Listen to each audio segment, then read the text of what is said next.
Hi, I'm Jomike. I'm a visual artist. I started out as a children's book illustrator in the year 2000, and eventually I branched off into painting, into writing, and into other forms of art.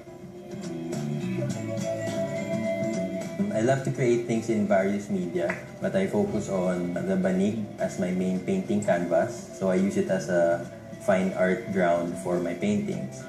Painting on banig is kind of different because of the natural bumps and crevices that it has. I like it because it's my signature style, and I'm a self-taught artist, and I like it because of its uniqueness. I chose Banig because in 2006 I entered a competition called Noma Concours, and it was held in Japan. So the thing about the contest was to showcase something about your country's culture, since it was a multicultural thing. So my work gained an award that time, and I was given a great opportunity to attend the exhibit in Tokyo through a travel grant from NCCA. So since then, I chose to stick with Banig as my signature canvas for doing my fine artwork.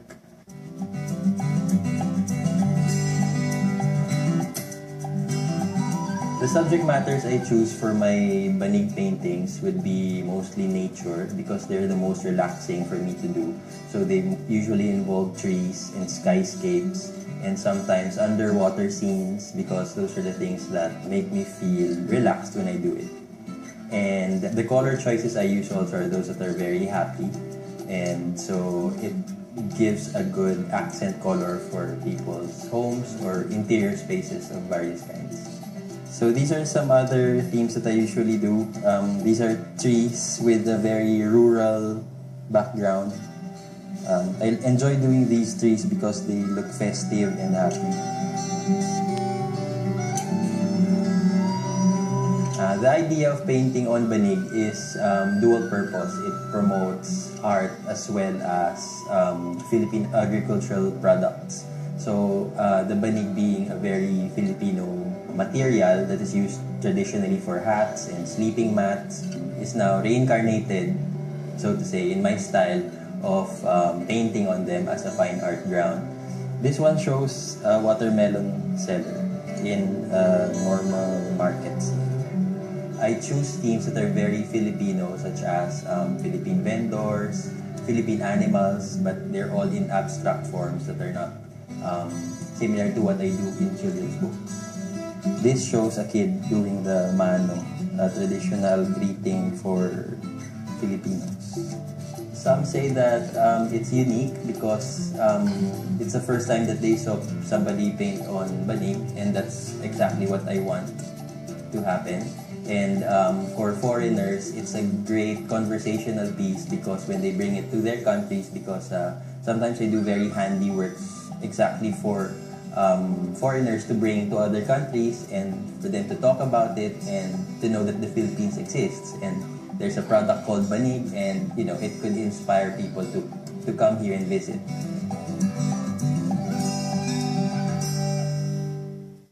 And for other things, I like building things out of cardboard and conceptualizing things to turn them into sculptures.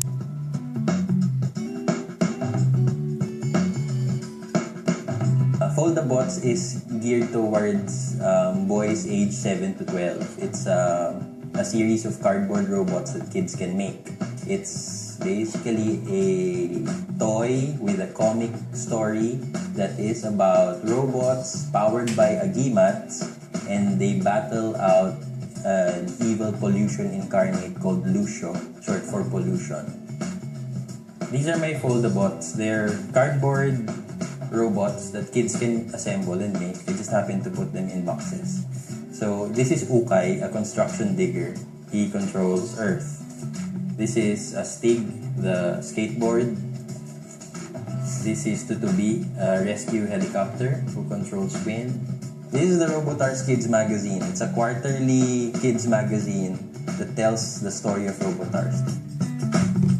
For Robotars, it's more of teens to adults. And I chose the tarsier as my character because I wanted to make a fix on a certain Philippine animal that was real and was intrinsically cute to begin with. So I chose the tarsier, and turning him into a robot would give him absurd powers. His head can split open, and he could store it to germinate seeds and plant them. And I show this all in a free online game that anyone can access. As you go along Siriam Island, which is the setting of the game, you're tasked to eat these Filipino food, chichacorn, pili, pastillas, and kasui, which grow on trees. So another task is to plant those seeds.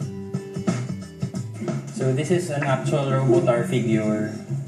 It's made of resin and hand painted, and he has a tail and all the parts of a tarsier.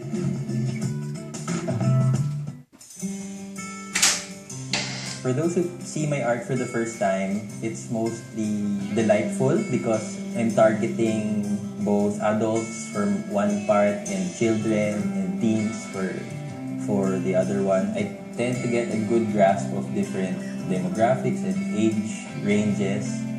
The appreciation for my banig art would be mainly for adults because they're very abstract, and for kids who get to be interested in them, I feel very glad about that because they get to see past the abstraction and appreciate it as fine art.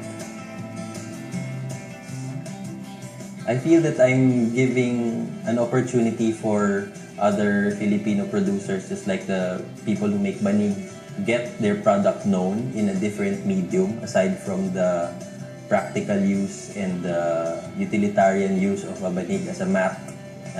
It's now used as a fine art ground, so it gives them a chance to sell their banig in a different way.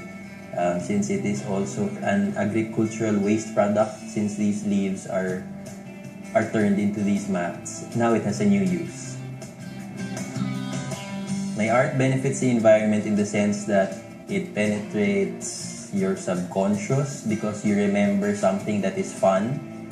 I feel that my works are for the next generation of people who would be environmentally conscious because they grew up with it, loving it, and to make nature feel like something that is not something you have to do, but something you want to do because you're interested in it to begin with, then you want to protect it.